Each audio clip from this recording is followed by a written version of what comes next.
So future లో ఏమవ్వాలనుకుంటున్నాం అనుకుంటా? Director. నేను ఎప్పటికైనా డైరెక్టర్. ఫిలిం ఇండస్ట్రీకి పోవాలి అంతే. ఫిలిం ఇండస్ట్రీకి వెళ్ళాలి. ఓకే, ఫేవరెట్ హీరో ఎవరు తెలుగు ఫిల్మ్ ఇండస్ట్రీలో నీకు బాగా నచ్చిన హీరో? తెలుగు ఫిలిం ఇండస్ట్రీలో ప్రభాస్ అన్న తర్వాత రాఘవేంద్ర అన్న. ప్రభాస్ గారు.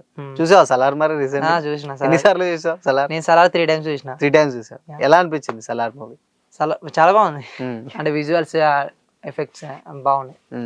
దాని తర్వాత హనుమాన్ రీసెంట్ గా నాకు చాలా బాగా నచ్చిన మూవీ. ఓకే, సలార్ కన్నా ఎక్కువ నచ్చింది హనుమాన్. విజువల్ ఎఫెక్ట్స్ 5 times అయినా సినిమాకి. 5 times పోయావా? 5 times అయినా. ఓకే, మళ్ళీ ఆ మూవీకి నాకు 2500 అట్లా అయిపోయినాయి. ప్రతిసారి మా ఫ్రెండ్స్ కూడా నేను నా పైసలు పెట్టుకుని పోయినా. ఫస్ట్ మా అమ్మాయి చాలా మా డేస్ అంటే సినిమాకి ఒక చాలా ఇయర్స్ అయింది. ఆల్మోస్ట్ ఒక 3 years తర్వాత మా అమ్మని సినిమా తీసుకెళ్ళి హనుమాన్ సినిమాకి ఫస్ట్. ఓకే, దాని తర్వాత మా డాడీని, దాని తర్వాత మా ఫ్రెండ్స్ ఇద్దరిని, లాస్ట్ కి మా ఫ్రెండ్స్ నన్ను తీసుకెళ్ళారు 5th time. సో ఆల్మోస్ట్ అందరిని తిప్పేవారన్నమాట హనుమాన్ కి. చాలా బాగుందని తీసుకోవద్దు, మంచి మూవీ తీసుకోవాలని అది చాలా బాగా అనిపించింది. ఆ మూవీ చాలా అంటే తక్కువ బడ్జెట్ లోనే మంచిగా తీసారు. సో విజువల్స్ అవన్నీ ఎఫెక్ట్స్ చాలా బాగా అనిపించింది, అందుకే చాలా సార్లు. Okay, done, super.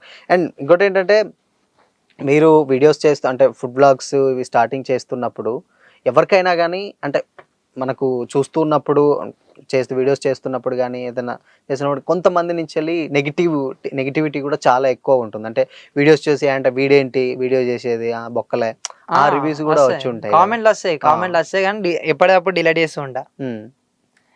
సో కామెంట్లు ఉంటే మళ్ళీ ప్రాబ్లం నెగిటివ్ కామెంట్స్ చూస్తా. ఓకే మనం డిలీట్ చేసేస్తా, దాని గురించి ఎక్కువ పట్టించుకొని ఎవరో ఒకరు పెడతారు. మాక్సిమం నాకు పాజిటివ్ కామెంట్స్ ఎక్కువ వస్తాయి నెగిటివ్ కన్నా. సో దానివల్ల ఆ నెగిటివ్ కామెంట్స్ పట్టించుకోకుండా ఓన్లీ పాజిటివ్ కామెంట్స్ పట్టుకొని మనం కూడా జర ముందుకెళ్ళిపోతూ ఉంటాం కదా. ఫస్ట్ ఎప్పుడన్నా ఈ థాట్ కి ఇలా వస్తా అనుకోండి ఫుడ్ బ్లాగ్స్ అంటే బ్లాగింగ్ మీద నాకు అసలు ఇంట్రెస్ట్ కాదు. నేను అలాగా బ్లాగర్ ఇట్లా వీడియోస్ చేస్తాను అన్నప్పుడు సపోర్ట్ చేసిన వాళ్ళకంటే డిస్కరేజ్ చేసే వాళ్ళు ఉంటారని చెప్పా కదా ఇందాక. సో అట్లా ఎవరన్నా ఉన్నారా అంటే మీకు తెలిసిన వాళ్ళు కానీ లేకపోతే చుట్టుపక్కల కానీ అంటే వేరే వాళ్ళ త్రూ కూడా వింటూ ఉంటాం కదా మనం, వాడేంట్రా వాడు పెద్ద అంత లేదు ఇంత లేదు ఆ టైప్ లో? మమ్మీ సైడ్ అయినా కానీ డాడీ ఒకసారి అన్నాడు, ఎందుకు చేస్తున్నావు వీడియోస్ చదువుకోవచ్చుగా అన్నాడు.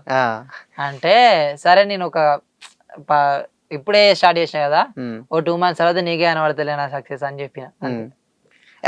ఆయనతో అన్నప్పుడు ఎన్ని రోజులకు వచ్చింది మరి ఆ సక్సెస్?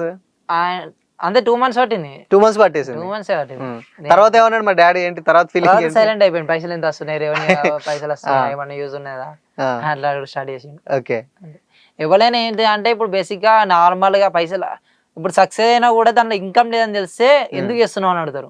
సో సక్సెస్ అయినా ఇన్కమ్ ఉందని తెలిస్తే అసలు ఆ టాపిక్ కూడా తీయరు, ఎందుకంటే బేసిక్ అందరికి కావాల్సింది ఇన్కమ్. అంతే కదా, అంతే. మనకి ఇన్కమ్ వస్తుందని చెప్పారంటే సైలెంట్ అయిపోతారు. దాని గురించి ఎక్కువ అడగను కూడా అడగదు.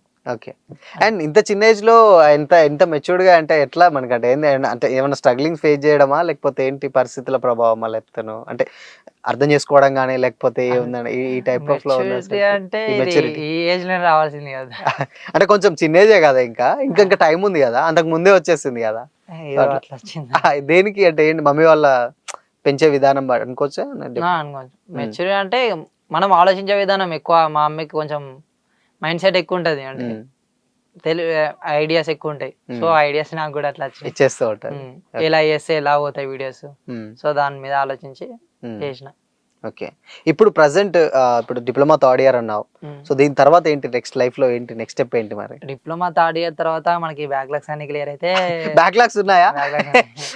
బ్యాక్లాగ్స్ ఎన్ని ఉన్నాయి అసలు? అవి చెప్పకూడదు. బేసిక్గా ఉన్నాయా బ్యాక్లాగ్స్? బ్యాక్లాగ్స్ ఉన్నాయి. సో అవి క్లియర్ అయితే బీటెక్ సెకండ్ ఇయర్ జాయిన్ అవుతా. ఓకే, సో అవి క్లియర్ అయిపోయినా నెక్స్ట్ స్టెప్స్ కూడా ఉన్నాయి, ఫర్దర్ గా జాబ్స్ ఉన్నాయి. సో జాబ్స్ చేసుకుంటా, నా యూట్యూబ్ ఛానల్ చూసుకుంటా, షార్ట్ ఫిల్మ్స్ కూడా స్టార్ట్ చేద్దాం అన్నది. షార్ట్ ఫిల్మ్స్ చేద్దాం. షార్ట్ ఫిల్మ్స్ ఈ మధ్యలో స్టార్ట్ చేస్తాను కానీ ఇంకా కొంచెం నమ్మకం రాలే మనకి. విజువల్ ఎఫెక్ట్స్, కాన్ఫిడెన్స్ అంటే కెమెరా యాంగిల్ అన్ని మనమే చూసుకోవాలి కదా. సో ఎలా పెట్టాలని ఇంకా నేర్చుకుంటున్నా, యూట్యూబ్ లో చూసుకుంటా. సో అలా కాన్ఫిడెంట్ వచ్చినాక స్టార్ట్ చేస్తా షార్ట్ ఫిల్మ్ కూడా. ఓకే, సో ప్రస్తుతానికి అయితే ఎప్పటికైనా డైరెక్టర్ అవ్వాలని గోల్? ఎప్పటికైనా డైరెక్టర్ అవ్వాలి. ఇప్పుడు ఇది నా బీటెక్ మొత్తం కంప్లీట్ అయిపోయినా నేను జాబ్ చేయ, ఆ ఇండస్ట్రీకి పోతా. ఎన్ని సక్సెస్ అయినా కాకపోయినా సక్సెస్ అయ్యేలాగా ట్రై చేస్తూనే ఉంటా ఫిల్మ్ ఇండస్ట్రీని.